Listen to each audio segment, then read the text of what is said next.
Janice checked her watch. Almost time. She swiped on a fresh coat of lipstick, a vibrant red that always made her feel powerful. A final glance in the mirror and she smoothed down her black dress, relishing the way it hugged her curves. Daniel never could resist her in this dress. A twinge of guilt pricked at her conscience, but she shoved it aside. The telltale vibration of a text. It was him, the usual code, usual spot, 10 minutes. Smiling, she grabbed her purse and slipped out the door. Robert was engrossed in some football match, barely registering her goodbye kiss. Perfect. This was getting too easy, a dangerous thrill creeping into her calculated routine. The little cafe, tucked away on a side street, was their haven. As soon as she walked in, Daniel was there, his eyes burning into hers. He didn't need to say anything. They snagged their usual corner table, the rush of anticipation already crackling between them. The familiar smell of strong coffee and old vinyl records was comforting, a stark contrast to the sterile perfection of her home life with Robert. "You look incredible," Daniel breathed, reaching for her hand across the table. His touch always sent a shiver down her spine. A traitorous thought surfaced. Did Robert ever make her feel this way? She quickly shut it down. "Flattery will get you everywhere," she teased lightly, but her heart raced. This was wrong, so wrong, yet so thrilling. She needed this, the danger, the passion, the feeling of being desired with a reckless intensity Robert could never provide. The afternoon blurred into a haze of stolen kisses, whispered confessions, and a desperate need that only Daniel could satisfy. Hours later, Janice emerged back into reality, flushed and disheveled. The walk home was a blur, her mind racing. As she walked through the door, a wave of guilt washed over her. Robert, so steady, so trusting. She pushed the thought away. This was her escape, her release. It had to be. Running late at work again? Robert asked from the couch, eyes still glued to the TV. She managed a smile. "Big project, you know how it is." He just grunted, and she felt a surge of defiance. He didn't own her. This with Daniel, this was hers alone. Right now, it was all she could think about. Janice woke up feeling bolder than ever. She'd gotten away with it again, another evening tryst with Daniel tucked away like a dirty little secret. It was a game now, a deliciously dangerous one. Lying to Robert felt easier with every passing day. He was so predictable, a walking, talking comfort zone. Working late on the presentation, she chirped, fixing him breakfast with a smile that felt a little too wide. Robert, oblivious, grunted something about dinner and disappeared into the newspaper. She stifled a giggle. It was almost unfair how easy this whole thing was. Showering, she let the hot water wash away any lingering guilt. This was for her, a way to keep the spark alive after years of dull routine with Robert. He'd never suspect a thing, not steady, predictable Robert. He had become a caricature of reliability, the kind of man thrilling in its sameness but stifling to someone like her. Later that morning, Janice impulsively bought a bottle of the perfume Daniel always complimented. It was bold, daring, nothing like the subtle scents she usually wore. With a touch of it behind her ears, she felt transformed. This scent was her secret weapon, a tangible reminder of the other life she was leading. Walking out of the store, a shiver of pure excitement ran through her. She was playing with fire, and she was starting to crave the burn. Robert seemed different at dinner. His usual vague questions held a slightly sharper edge. "So, big presentation went well?" he asked, his eyes fixed on her a little too intently. Janice felt a jolt of unease. Was he starting to catch on? She forced a laugh, feigning breezy confidence. "Of course, aced it. Clients thrilled. Might even mean a promotion," she lied, feeling the familiar twinge of dishonesty twist in her gut. She needed to be more careful, more deliberate. But how long could she hide this? That night, she lay in bed beside Robert, the weight of guilt settling heavy in her chest. To ease it, she turned and pressed a kiss to his cheek. He mumbled something in his sleep, his arm instinctively curling around her. A wave of shame washed over her, so thick she could almost choke on it. How could she do this to him? Yet, as she closed her eyes, Daniel's face swam into view, the heat of his touch burning on her skin. The thrill, the danger, it was intoxicating, a drug she couldn't resist. As sleep finally claimed her, she knew, even with the guilt clawing at her, there was no turning back. She was in too deep now. Daniel was always there, lurking at the edges of her thoughts. Texts came at odd hours, filled with a yearning intensity she found both thrilling and terrifying. "Can't stop thinking about you," he'd write, or, "Just hearing your voice makes my day." His possessiveness was turning from flattering to suffocating. One morning, she woke to find a bouquet of lilies on her doorstep. Daniel's signature, that bold, vibrant color, nothing like the safe pastels Robert usually chose. A thrill ran through her, but it quickly soured into anxiety. She tossed them in the bin, heart pounding. This was getting out of hand. That afternoon, the phone rang at her office. It was him. His tone, normally playful and teasing, had an edge to it. "Just checking in," he said, but his voice was too smooth, too controlled. A warning bell went off in her head. "Daniel, we talked about this," she said, keeping her voice firm. "This is supposed to be fun, easy. No complications." Silence crackled on the line. Then, he spoke, his voice low and chilling. "Easy for you, maybe. You get to have it all. The exciting lover, the boring, safe husband. I'm done playing by your rules." Her hand trembled as she hung up. The power dynamic was shifting. Daniel wanted more, and that scared the hell out of her. The carefully constructed boundaries of her affair were starting to crumble. At home, she tried to act normal. She cooked Robert's favorite meal, pasted on a smile, chatted about nothing. But inside, she was unraveling.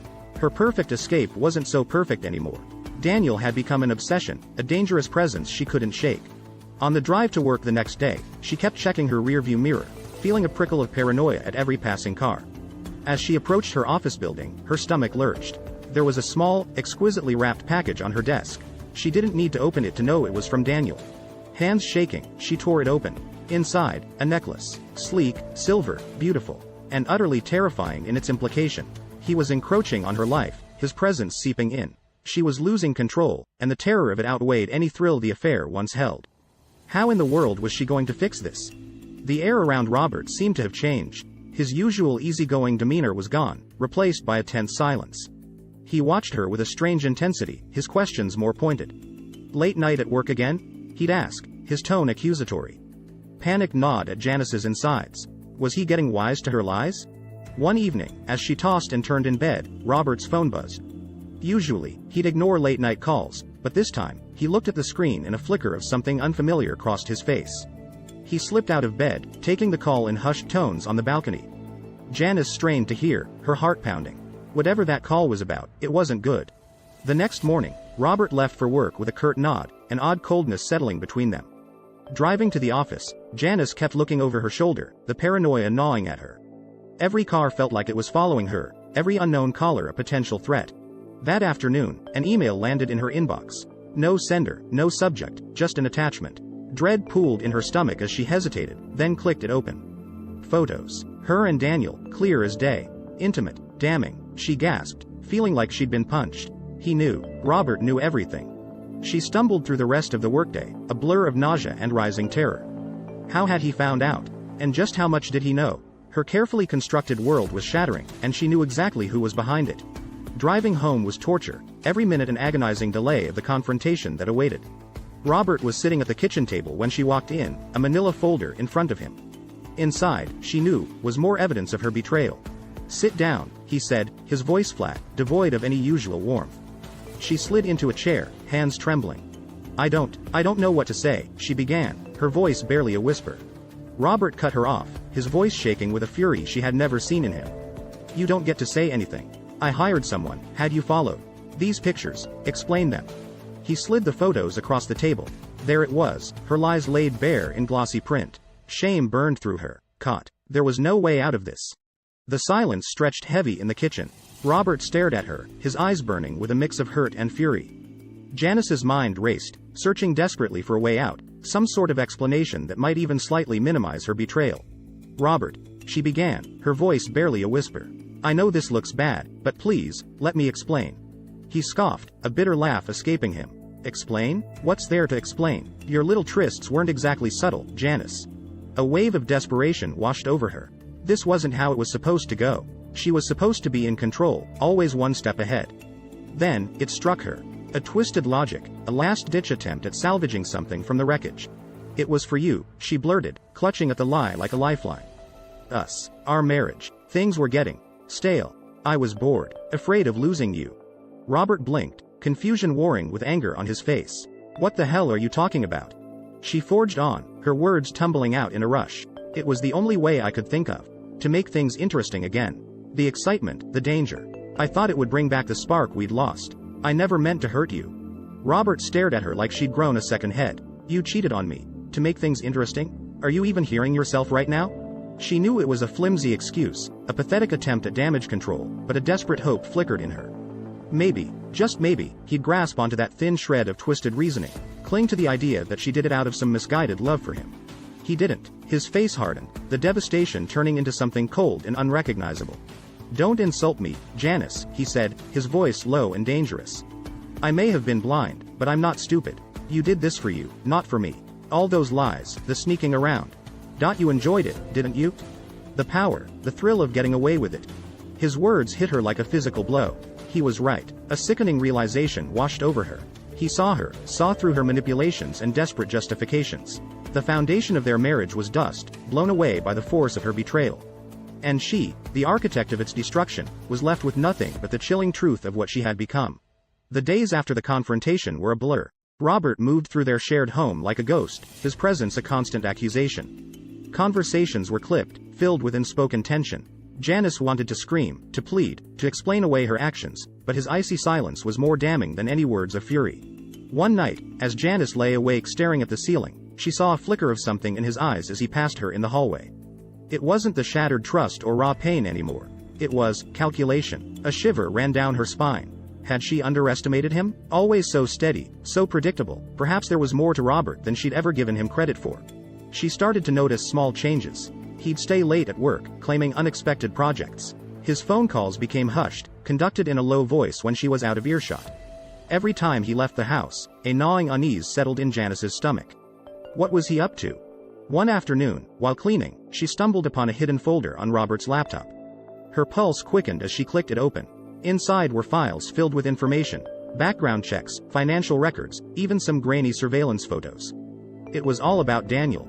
Her breath caught in her throat. Robert wasn't just licking his wounds, he was gathering evidence, building a case against her lover. Days turned into weeks. Robert maintained the facade of normalcy, a chillingly pleasant mask hiding whatever dark plans brewed in his mind. The apartment felt like a ticking time bomb, the constant tension ready to explode. Then, it happened. Robert came home from work one evening, a spark in his eyes she hadn't seen in ages. He tossed a newspaper on the table. "Might know this guy," he said casually, pointing to an article about a local art gallery opening. Her heart pounded. Daniel's latest exhibition was being featured. Robert knew. He knew everything. And his revenge, whatever form it would take, was about to begin. Daniel found himself inexplicably drawn to the man at the gallery opening. Robert, charming and successful, exuded an air of power that piqued Daniel's interest. They fell into easy conversation, bonding over a shared appreciation for obscure art movements and expensive scotch. Robert seemed genuinely impressed by Daniel's work, even offering to connect him with potential patrons. Daniel, starved for recognition and a taste of the wealth he craved, leaned in. Robert was like a key to a door he'd been desperately trying to unlock. Even Janice couldn't have orchestrated an introduction this valuable. This was his chance. The following weeks were a whirlwind. Robert became a regular.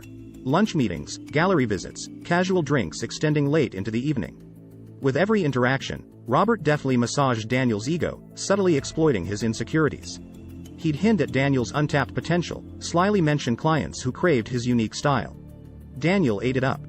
Then came the offer. Robert, the connected businessman, dangled a commission before Daniel, a high-profile project, a generous fee, the kind of exposure that could skyrocket his career. Daniel's eyes lit up with ambition. He had no idea it was bait, a meticulously laid trap Robert had been constructing for weeks. The commission seemed straightforward at first. A large-scale sculpture for a new corporate building. But as Daniel became more invested, Robert started twisting the screws. Tight deadlines, a demanding client who was particular about the artistic vision, whispers of potential investors who would only back the project if it was exceptional. Daniel, blinded by the promise of success, desperately tried to meet the escalating demands. He spent sleepless nights in his studio, poured his heart and soul into the sculpture. He started cutting corners, sourcing cheaper materials than the project required.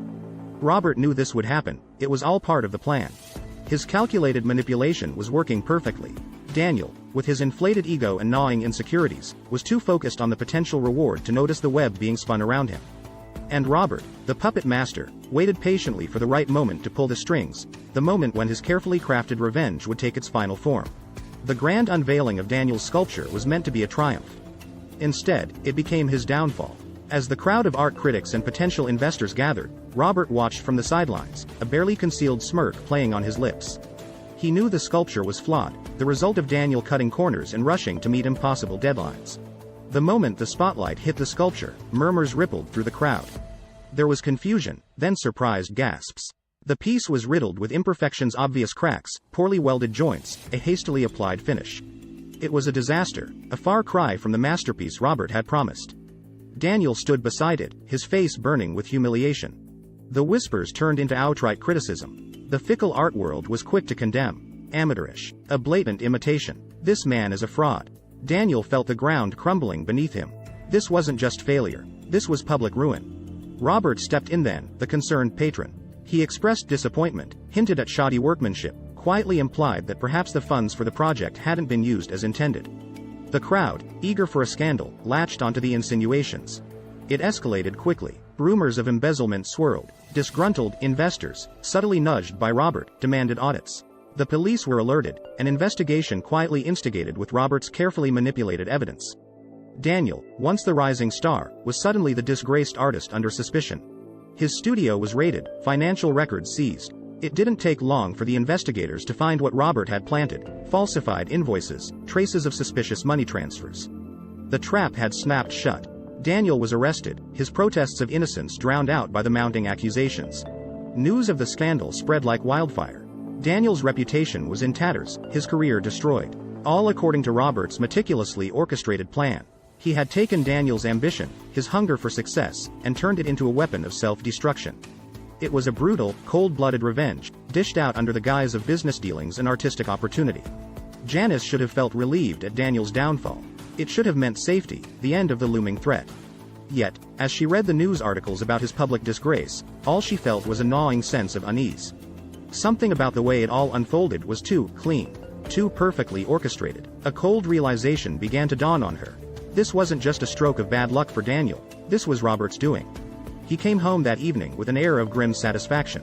He settled on the couch, the newspaper spread out before him, and casually asked, "Seen the news about your artist friend?" Janice felt her stomach clench. Playing dumb was useless at this point. "You did this," she accused, her voice shaking. A slow smile spread across Robert's face. "I merely presented him with an opportunity, one he eagerly snatched up. It's not my fault his own greed and stupidity led to his downfall." He recounted the elaborate scheme, his methodical manipulation of Daniel with a chilling detachment. It was horrifying, brilliant, and utterly ruthless, a side of her husband she never knew existed.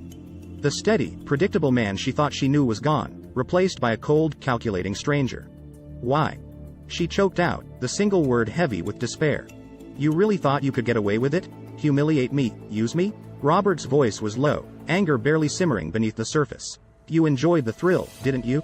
The power of having your little secret, of feeling in control for once.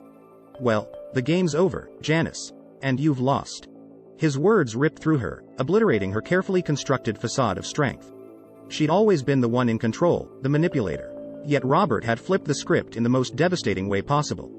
Her betrayal had brought about not just her downfall, but the brutal destruction of the man she'd used. The full weight of her actions crashed down on her. The guilt, a suffocating wave, drowned out any remnants of defiance. The power she'd craved, the thrilling escape she'd chased, it had all crumbled into ruin. And Robert, the man she'd underestimated, now held all the cards. He was the victor, his revenge a stark, horrifying testament to the depths of his betrayal. Panic flared in Janice's eyes, but desperation fueled her. She couldn't let Robert break her entirely. There had to be a way to turn this, to regain some semblance of control. Years of manipulating those around her couldn't be for nothing, could it? That night, she pulled out the old playbook. A slinky dress, a sultry voice, the practiced touch that once ignited fire between them. She played the seductress, hoping to ignite some flicker of the old desire in Robert, a weakness she could exploit. He didn't bite. Robert watched her performance with cold amusement, like a spectator observing a pathetic play. "Don't insult me, Janice," he said flatly. "Your little tricks won't work anymore. You're not in charge. Not now, not ever." Janice faltered. Seduction failed. So, she switched tactics, trying vulnerability next. Tears welled up in her eyes as she begged for forgiveness, claimed it was a moment of weakness, that she still loved him. Robert scoffed. "Love? You don't know the meaning of the word. All you cared about was yourself, your little thrill-seeking games." "Well, now the game is mine." A wave of despair washed over her. This wasn't working. He was impenetrable, a fortress she couldn't breach with her usual weapons. A terrifying thought struck her. What else did he have planned? Driven by a mix of fear and defiance, she demanded, "What more do you want, Robert?" "Daniel's ruined, isn't that enough?" His smile was chilling. "Ruined? Oh, Janice, that was just the beginning." He proceeded to detail the extent of his revenge, a masterpiece of meticulous planning. How he'd planted the seeds of doubt into Daniel's mind, exploited his fragile financial situation, pushed him into riskier and riskier business decisions. Every small action, every subtle manipulation had led to this moment, Daniel's complete and utter destruction. As she listened, horror filled her. Robert wasn't just angry, he was monstrously clever, a force of vengeance she'd never seen coming. The man she'd married, the man she'd thought predictable, safe, was a stranger. This new Robert was ruthless, calculating, and terrifyingly brilliant in his cruelty. He was the hunter, and she was now the